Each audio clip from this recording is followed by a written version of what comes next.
You're charging your electric car, watching the numbers climb on your home electricity bill. You've heard it for years. The future is electric. We're going to replace gas cars with clean, efficient EVs, and it's supposed to be cheaper. So why does powering your vehicle and your home feel more expensive than ever? This is the Energy Historian, uncovering the hidden systems that power civilization. Think of the electricity grid as a massive, continent-spanning machine. For over a century, its job was predictable. It took fuel coal, gas, nuclear rods, falling water, and turned it into electrons that flowed to your outlets at a steady, reliable frequency. The machine was built for stability.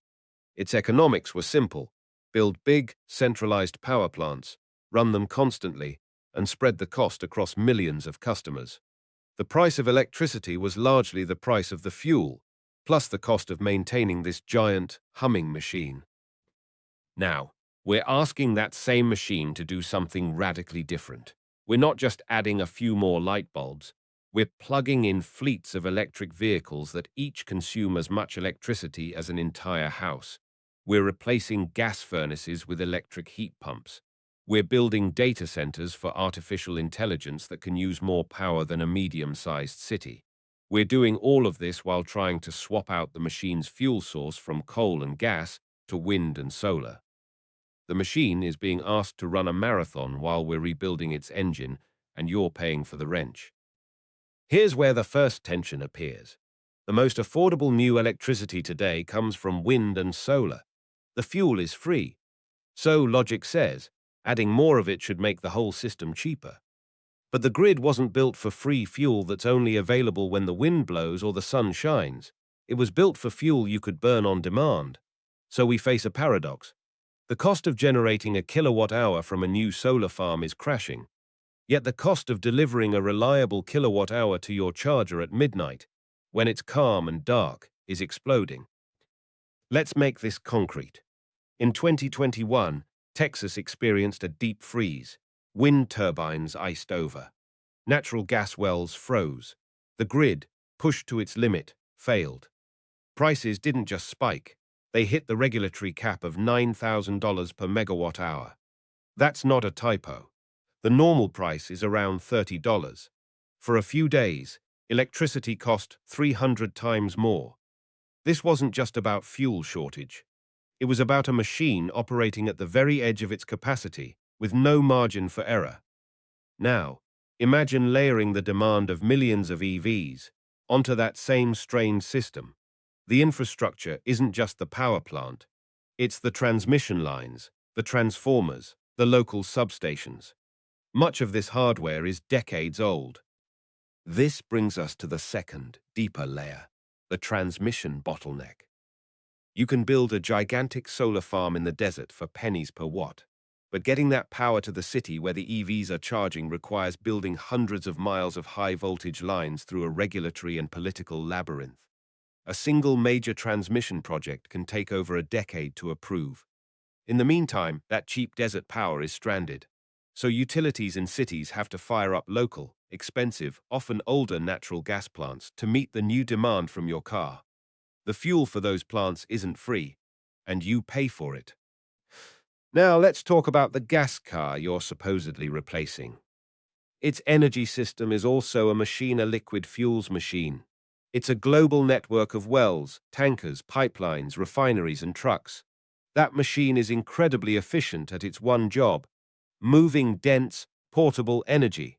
When you add an EV, you're not just swapping one vehicle for another. You're shifting demand from the liquid fuels machine to the electrical machine. And the electrical machine is telling us, through your rising bill, that it is not ready for the load. Look at California. It leads the nation in EV adoption. It also has some of the highest electricity rates in the continental US. Coincidence? Not entirely. California has aggressively retired fossil fuel plants and invested in renewables. But on hot, still evenings when solar output plummets and everyone turns on their air conditioning, and now plugs in their cars, the state has to import expensive power from neighbors or rely on last-minute, high-cost natural gas. The grid becomes a real-time auction, and prices skyrocket. The more successful the EV transition is, the more it stresses this precise weakness. But wait, you might say, shouldn't smart charging solve this? Can't my car charge at 3 a.m. when electricity is cheap and plentiful? In theory, yes. This is the promise of demand management. But it reveals another hidden cost, the intelligence upgrade. Your current electrical meter is dumb. To make this work, we need a digital, two-way, secure communication network layered over the entire grid. We need smart meters, smart chargers, and complex software to manage it all. That's a multi-hundred-billion-dollar nationwide IT project disguised as an energy policy, and its cost is folded into your rate base. So we have a collision of three massive capital projects. First, building new renewable generation. Second, hardening and expanding the transmission and distribution grid.